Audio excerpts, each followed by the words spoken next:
Hello friends, नमस्कार। Krishna's academy में एक बार फिर से आपका स्वागत है। पिछली क्लास में हमने लिपिड्स के बारे में डिस्कस किया था, तो आज हम उसके प्रैक्टिस क्वेश्चंस करेंगे। देखते हैं, पहला हमारा जो क्वेश्चन है वो है लिपिड्स क्या हैं। लिपिड्स मीन्स वसा क्या हैं। तो शरीर के लिए ऊर्जा का स्रोत होते हैं, शरीर के विकास में मदद करने वाले तत्व हैं, त्वचा को स्वस्थ रखने वाले तत्व हैं, या सभी विकल्प सही हैं। तो आपको पता है ये आंसर इसका क्या होगा, डी। क्योंकि ऊर्जा का स्रोत तो है ही है, हमने डिस्कस किया था कि लगभग आपको बताया था कि कार्बोहाइड्रेट के कंपैरिजन में ये 2.25 टाइम्स जो है वो एनर्जी ज़्यादा देता है। फिर इसके जो कंपोनेंट हैं वो शरीर के विकास में मदद भी करते हैं।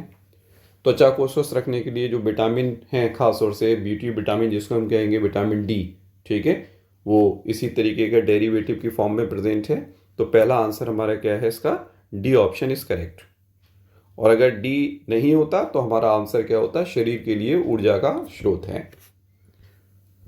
नेक्स्ट आता है लिपिड्स के क्या प्रकार हैं। तो थ्योरी में हमने पढ़ा था लिपिड्स को जनरली दो ग्रुप में डिवाइड किया जाता है, सरल लिपिड्स या सरल वसा और जटिल लिपिड या जटिल वसा।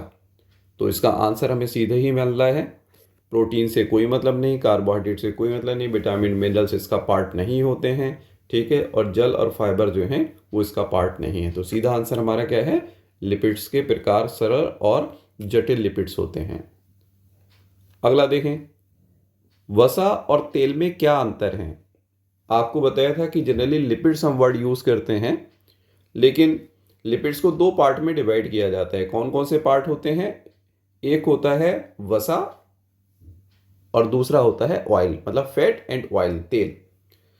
वसा जनरली आपको बताया था रूम टेम्परेचर पर कैसा होता है, ठोस होता है, और तेल कैसा होता है, तरल होता है।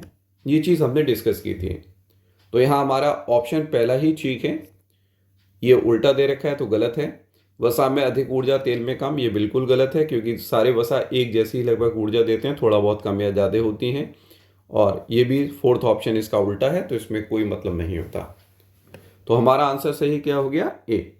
सामान्य ताप पर वसा ठोस होते हैं और सामान्य ताप पर जो है वो तेल तरल होता है, लिक्विड की फॉर्म में होता है। अगला आता है लिपिड्स या वसा के स्रोत क्या हैं, सोर्स क्या होते हैं। तो आप सभी जानते हो चिकनी वाली चीज़ें इसका स्रोत हो सकती हैं। तो मक्खन, घी और तेल ये ठीक हो रहा है फिलहाल। फल और सब्जियां बिल्कुल नहीं।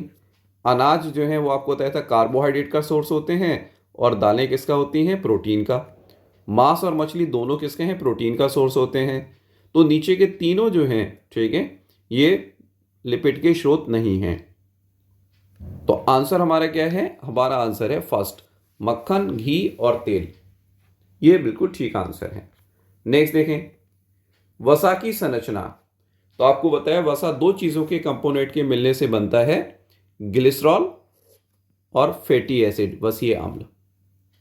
ग्लूकोज और फ्रक्टोज मिलके क्या बना रहे थे, ये एक डाइसैकेराइड बनाते हैं, जिसका नाम आप जानते हो सुक्रोज होता है, जिसको केन शुगर कहते हैं। ऐसे ही अमीनो एसिड क्या बनाते हैं, प्रोटीन का निर्माण करते हैं। न्यूक्लियोटाइड क्या करता है, डीएनए और आरएनए का निर्माण करता है। तो हमारा आंसर क्या हो गया, इसमें पहला ऑप्शन सही है, वसीय अम्ल और फैटी एसिड। इसीलिए आपसे कहा था कि जब फैटी एसिड रिएक्ट करते हैं तो ये ग्लिसराइड्स का फॉर्मेशन करते हैं, जो ट्राइग्लिसराइड्स की फॉर्म में होता है। नेक्स्ट, अगला हमारा क्वेश्चन है, वसा में ग्लिसरॉल फैटी एसिड के बीच में कौन सा बॉन्ड या क्या बंधन होता है। तो आपको बताया था इसके अंदर एस्टर बॉन्ड प्रेजेंट है। पेप्टाइड बॉन्ड किसके अंदर बताया था, याद रखेंगे प्रोटीन के अंदर काम आएगा, ये प्रोटीन्स में होता है। ग्लाइकोसाइडिक बॉन्ड हम पढ़ चुके हैं किसके अंदर होता है, ये आप पढ़ोगे, पढ़ चुके हैं हम इसको, और ये होता है कार्बोहाइड्रेट्स में, कार्बोहाइड्रेट्स में। और ये हम आगे अभी पढ़ेंगे, फास्फोडाइस्टर बॉन्ड जो है वो न्यूक्लिक अम्ल या न्यूक्लिक एसिड में प्रेजेंट होता है। तो हमारा आंसर इसमें क्या हो गया, ए इज द करेक्ट आंसर। तो नेक्स्ट क्वेश्चन, फैटी एसिड्स के कौन से मुख्य प्रकार हैं? तो आपको बताया था कि फैटी एसिड को दो ग्रुप में डिवाइड किया जाता है। एक होते हैं सैचुरेटेड यानी कि संतृप्त, और दूसरे होते हैं असंतृप्त या अनसैचुरेटेड फैटी एसिड। पहला आंसर ठीक है। सरल और जटिल फैटी एसिड नहीं, वसा को डिवाइड करते हैं। ओमेगा 3 और ओमेगा 6 ये फैटी एसिड के टाइप्स होते हैं। ठीक है, सभी विकल्प सही हैं, ये गलत है। तो हमारा आंसर पहला ही हो जाएगा, ए इज करेक्ट। ओके, ये ध्यान रखेंगे, ये हमारा सही आंसर है। नेक्स्ट, संतृप्त फैटी एसिड क्या है? संतृप्त और असंतृप्त, अगला क्वेश्चन वही बनाया है मैंने। तो अगर आप देख के बताएं तो इनमें से आंसर सोचें क्या है। आपको बताया था कि संतृप्त फैटी एसिड वो होते हैं जिनमें एक या एक से अधिक दोहरे बंध नहीं पाए जाते। इसका मतलब क्या है? इसमें केवल और केवल एकल बंध होता है। एकल बंध का मतलब पता है? देखिए, जैसे कार्बन और कार्बन, इसके बीच में ये अगर एक बॉन्ड है तो इसको एकल बॉन्ड कहेंगे, लेकिन इसके साथ में इसके बाकी सारी चीज़ों से कोई ना कोई जुड़ा रहेगा। जैसे फॉर एग्जांपल इन सब में अगर हम हाइड्रोजन जोड़ दें, ठीक है, तो ये हमारा एकल बंध शो कर रहा है कार्बन में। ठीक है, ये कार्बन और कार्बन के बीच में एकल बंध शो करेगा। यहां पर चाहें तो और भी जोड़ सकते हैं, जैसे सी सी सी इस तरीके से जोड़ दीजिए, और यहां पर एच एच इस तरीके से लगा दीजिए। लेकिन अगर मान लो सी और ये हो जाए, ये डबल बॉन्ड होता है, दो ही बंध होता है ये। और अगर मान लीजिए सी सी में 3 बॉन्ड लगा दें तो ट्रिपल बॉन्ड होता है। तो जिसमें ये प्रेजेंट होगा वो तो कैसे हो जाएंगे? असंतृप्त हो जाएंगे। और ये कैसे हो जाएंगे? संतृप्त हो जाएंगे। तो इसमें कहीं पर भी हमने कोई डबल बॉन्ड या ट्रिपल बॉन्ड नहीं बनाया। तो आंसर हमारा क्या हो गया? ए। असंतृप्त इसका उल्टा हो गया, जो भी आपसे कहा कि इनमें एक या एक से अधिक द्विबंध या त्रिबंध प्रेजेंट होते हैं। तो हमारा आंसर पहला ही ठीक है यहां पर। Okay, first option is correct. Next one देखें, ओमेगा 3 फैटी एसिड्स का स्रोत क्या है? ये हमने वहां एग्जाम्पल में नहीं दिया, लेकिन मैंने जब देखे पुराने पेपर्स तो उसके अंदर ही दे रखे हैं। तो इसका आंसर होता है मछली और अखरोट। ये ओमेगा 3 फैटी एसिड्स के जो हैं वो स्रोत हैं। ये हमारे ब्रेन के लिए बहुत अच्छा माना जाता है। ऐसे ही इसका एक और है, ओमेगा 6 के फैटी एसिड का क्या स्रोत है? तो अब यहां जल्दी से ये नहीं लगाएंगे सारे ओमेगा एक ही में मिलेंगे, मछली और अखरोट इसका सेकंड ऑप्शन हम सब लगा दें, ये गलत हो जाएगा। इसका आंसर है वनस्पति तेल एवं नट्स। ठीक है, इसके अंदर क्या प्रेजेंट होता है? ओमेगा 6 प्रेजेंट है। ये फैटी एसिड के टाइप्स हैं। अब फैटी एसिड से फायदे क्या हैं? जो फैट के फायदे हैं वही फैटी एसिड के हैं। ये हृदय में सुधार करता है, यस। एलडीएल एचडीएल पढ़ा था तो एचडीएल करेगा। ऐसे ही अगर हम माने मस्तिष्क के विकास में, अभी हमने कहा कि ओमेगा 6 और ओमेगा 3 इसमें काम करते हैं। सूजन को कम करने में, यस। तो आंसर क्या हो गया? इसका आंसर हमारा हो गया सभी विकल्प सही हैं, D option is correct. Okay, next देखें, वसा के निर्माण की प्रक्रिया कहां होती है? बिल्कुल ठीक है, हमारी बॉडी में वसा कहां बनती है? तो हमारी बॉडी में हर कोशिका अपने हिसाब से जो उसकी रिक्वायरमेंट है वसा की वो बना लेती है, लेकिन ये एक विशेष प्रकार के कोशिकांग में होता है जिसको हम कहते हैं एंडोप्लाज्मिक रेटिकुलम। एंडोप्लाज्मिक रेटिकुलम को शॉर्ट में इनिशियल दिया जाता है ER, लेकिन हिंदी में इसको कहते हैं अंतः प्रद्रवी जालिका। और ये दो प्रकार की होती है। एक आप पढ़ोगे RER, रफ एंडोप्लाज्मिक रेटिकुलम, ठीक है, खुरदुरी सतह वाली, और दूसरा SER, स्मूथ वाली। ठीक है, इस पर क्या होता है? RER वाले में आप पढ़ोगे जब सेल, तो उसके अंदर हम बताएंगे राइबोसोम्स प्रेजेंट होते हैं, और ये करती है प्रोटीन का निर्माण, और ये SER करती है लिपिड्स का निर्माण। तो हमारा आंसर, वैसे तो हमारा में एक ही ऑप्शन आ रहा है एंडोप्लाज्मिक रेटिकुलम, तो कोई सा भी हम इसमें इफ एंड बट नहीं करेंगे। लेकिन अगर मान लीजिए क्वेश्चन में RER और SER दोनों दे रखा है, खुरदुरी सतह वाली भी दे रखा है और स्मूथ वाली, ठीक है, चिकनी सतह वाले भी दे रखा है, तो हमारा आंसर क्या हो जाएगा, चिकनी सतह वाली। लेकिन यहां पर हमारा आंसर क्या है, एक ही टाइप की दे रखी है, तो हमारा आंसर हो गया एंडोप्लाज्मिक रेटिकुलम, कोशिका के अंदर ये प्रेजेंट होती है। अगला देखिए, वसा के निर्माण का महत्व क्या है, मतलब वसा की हमारी बॉडी में इंपॉर्टेंस क्या है। ऊर्जा का भंडारण, यस आपको बताया था वसा ऊर्जा का संग्रह करता है। कोशिका झिल्ली का निर्माण, यस आपको बताया था कि इसमें एक विशेष प्रकार का लिपिड पार्टिसिपेट कर रहा था जिसको हमने नाम दिया था फॉस्फोलिपिड। ऐसा लिपिड जिसके अंदर फॉस्फेट प्रेजेंट है। ये भी हमने कहा स्टीरॉयडल जितने भी हार्मोन्स होते हैं वो वसा के ही रूपांतरित होते हैं। तो तीनों काम कर रहे हैं, इसका मतलब सभी विकल्प सही हैं, सारे के सारे विकल्प इसके ठीक हैं, यानी कि डी ऑप्शन करेक्ट है। नेक्स्ट, वसा के निर्माण में कौन सा एंजाइम आवश्यक है। तो आपने पढ़ा था कि वसा कैसे बनता है, वसीय अम्ल और साथ में ग्लिसरॉल को जोड़कर, और आपको बताया था कि ये वसीय अम्ल के एस्टर कहलाते हैं, और जो बॉन्ड इसके बीच में बनता है वो आपको अभी बताया था एस्टर बॉन्ड था। तो एस्टर बॉन्ड बनाने के लिए जो एंजाइम रिक्वायर्ड है वो क्या होगा, वो होगा एस्ट्रेज एंजाइम।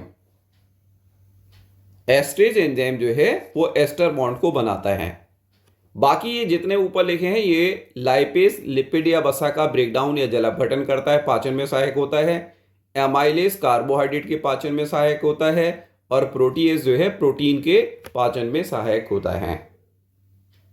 ये इनके ब्रेकडाउन करता है, बनाता नहीं है, जबकि एस्ट्रेज एस्टर बॉन्ड बनाता है। तो आंसर हमारा क्या है, ऑप्शन डी इज करेक्ट।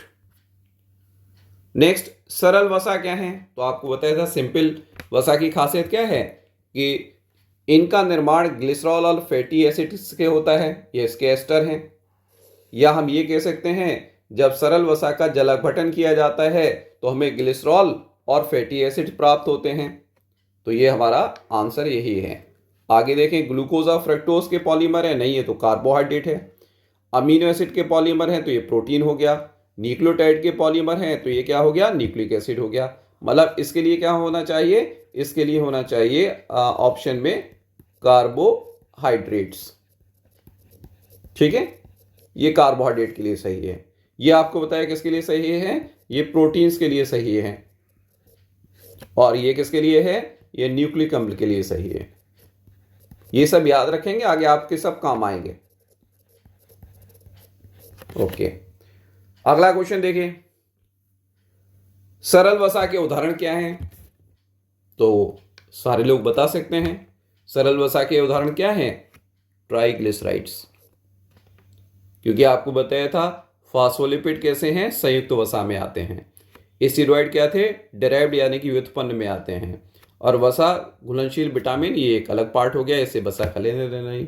तो हमारा ऑप्शन क्या है, इसका आंसर है फर्स्ट ऑप्शन, ट्राइग्लिसराइड्स। अगला आता है सरल वसा के गुणधर्म क्या हैं। तो भाई ये जल में घुलनशील नहीं होते, बिल्कुल नहीं होते। वसा में या कार्बनिक पदार्थों में घुलनशील हैं, यस हैं। ऊर्जा के स्रोत होते हैं, हाँ है।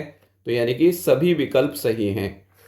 ऑप्शन डी इसका आंसर होगा, ऑप्शन डी आंसर है। नेक्स्ट देखें, मोम का मुख्य घटक क्या है। आपको बताया था दो तरीके के थे सरल वसा, एक था ग्लिसराइड और दूसरा क्या था, मोम वैक्स।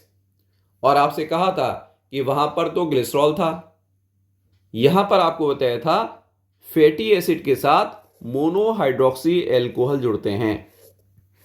ठीक है, ये आंसर सही है फर्स्ट। ओके, ग्लिसरॉल और फैटी एसिड अगर प्रेजेंट हैं तो ये क्या बनाता है, ये ग्लिसराइड्स बनाता है। अमीनो एसिड जुड़ के क्या बनाते हैं, प्रोटीन बनाते हैं। ग्लूकोज फ्रक्टोज अभी बताया क्या बनाते हैं, सुक्रोज बनाते हैं। तो ऑप्शन हमारा कौन सा सही हो गया, हमारा ऑप्शन हो गया ए सही है। अब मोम क्या है, इसको तो आसानी से बता सकते हैं। मोम एक प्रकार का वसा है, सरल वसा का टाइप है। Okay, wax. नेक्स्ट, लिपिड की अधिक मात्रा बढ़ने से क्या होता है। लिपिड वसा है तो वजन को बढ़ाएगा, मोटापा बढ़ाएगा। और हमने बैलेंस डाइट में पढ़ा था कि वजन अगर बढ़ेगा तो उससे और बीमारी आएंगी, मतलब हृदय रोग भी होगा, मधुमेह भी होगा, यानी कि सारे के सारे विकल्प सही हैं। आंसर हमारा क्या हो जाएगा? D option. ओके, नेक्स्ट देखिए, लिपिड्स के फायदे क्या हैं, मतलब वही महत्व क्या है? ऊर्जा का निर्माण करता है, हाँ। आपको पता है कोशिका के अंदर जितनी झिल्ली हैं वो सारी किसकी बनी है? लिपिड्स की। फास्फोलिपिड्स इसके अंदर प्रेजेंट होते हैं। हार्मोन का संश्लेषण, हाँ, आपको बताया था कॉर्टिकोस्टेरॉइड्स थे, सेक्स हार्मोन्स थे, जिसमें बताया था एंड्रोजन्स था, ईस्ट्रोजन था, प्रोजेस्टेरोन था। ये सारे के सारे क्या हैं? लिपिड इसके डेरिवेटिव्स होते हैं, स्टेरॉइड्स होते हैं, एस्टेरॉल्स की फॉर्म में हैं। यानी कि यहां पर भी सही विकल्प सही हैं, यानी कि डी ऑप्शन हमारा होगा। नेक्स्ट देखें, वसा के बिना कौन सा विटामिन का अवशोषण नहीं हो सकता? आपको बताया था वसा में घुलनशील विटामिन के अवशोषण में सहायक होती हैं। जो जल में घुलनशील है उसके अवशोषण में इसका कोई रोल नहीं होता। और ये आपसे कहा था, 3 वर्ड याद रखेंगे ADE के, जिसको शॉर्ट में आपसे कहा था याद करने के लिए एडेक। जैसे हेडेक का पार्ट कहा था वैसे ही एडेक इसको मान लीजिए। ये विटामिन ए हो गया, ये विटामिन डी हो गया, ये विटामिन ई और ये के, ठीक है, ये इसके अंदर प्रेजेंट होते हैं। तो बाकी का इसका कोई रोल नहीं है, ये ऑप्शन हमारा सही है। नेक्स्ट, वसा के बिना शरीर में क्या समस्याएं उत्पन्न हो सकती हैं? बिल्कुल ठीक है भाई, वसा ऊर्जा का संग्रहण करता है, ऊर्जा प्रदान करता है, यस बिल्कुल ठीक है। त्वचा की समस्याएं हो सकती हैं, बिल्कुल ठीक है, क्योंकि विटामिन डी वगैरह नहीं मिलता है तो दिक्कत होगी। ऐसे ही हार्मोन का असंतुलन होगा, यस, स्टेरॉयडल हार्मोन नहीं बन पाएंगे, ठीक है। तो यहां पर क्या हो गया? सभी विकल्प सही हैं यहां पर भी आंसर। ये सारी समस्याएं उत्पन्न हो जाएंगी। नेक्स्ट, वसा के पाचन में कौन सा एंजाइम मदद करता है? अभी ऊपर मैंने आपको बताया वसा के पाचन में क्या करेगा? लाइपेज यहां पर हेल्प करेगा। जो हमारे पास वसा है, इस वसा का जल अपघटन करेगा, और जल अपघटन करने पर इसके लिए वाटर चाहिए। 3 मॉलिक्यूल जो निकले थे वो यहां पर मतलब इससे जुड़ेंगे और क्या बना देंगे? ये बना देंगे वसीय अम्ल। अगर 3 है तो 1 मॉलिक्यूल वसीय अम्ल और 1 ग्लिसरॉल मिलेगा। और अगर ट्राइग्लिसराइड हैं तो ग्लिसरॉल का 1 मॉलिक्यूल और, ठीक है, फैटी एसिड के 3 मॉलिक्यूल मिलेंगे। एमाइलेज अभी आपको पता है कार्बोहाइड्रेट के लिए है। ये कार्बोहाइड्रेट का पाचन करके इसको मोनोसैकेराइड में तोड़ेगा। ये कार्बोहाइड्रेट का पाचन करेगा। मैं बार बार बता रहा हूँ, ये आगे सबको काम आएंगे। ये प्रोटीन्स का करेगा, और ये किसका करेगा? ये न्यूक्लिक अम्ल का करेगा। ये न्यूक्लियोटाइड में इसको परिवर्तित कर देगा। तो ये सारे के सारे पाचन एंजाइम हैं जो हमारे शरीर में सीक्रेट होंगे। तो ये हमारा वसा पर या लिपिड्स पर डिपेंड कुछ प्रैक्टिस क्वेश्चंस थे। ये सारे वो क्वेश्चंस हैं जो काफ़ी इंपॉर्टेंट हैं, बेसिक क्वेश्चंस हैं और सभी एग्जाम के लिए इंपॉर्टेंट हैं। यहाँ पर जो हम क्वेश्चन का डिस्कशन कर रहे हैं वो सभी एग्जाम्स को ध्यान में रख के कर रहे हैं। तो एक बार फिर से आप रिवाइज कीजिए पूरा, इन क्वेश्चंस को दोबारा से कीजिए और ये बताइए कि आपको क्या क्या समझ में आया और क्या समझ में नहीं आया। तो आज हम इतना ही रखेंगे।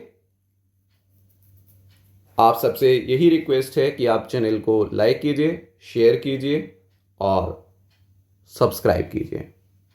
थैंक यू, धन्यवाद।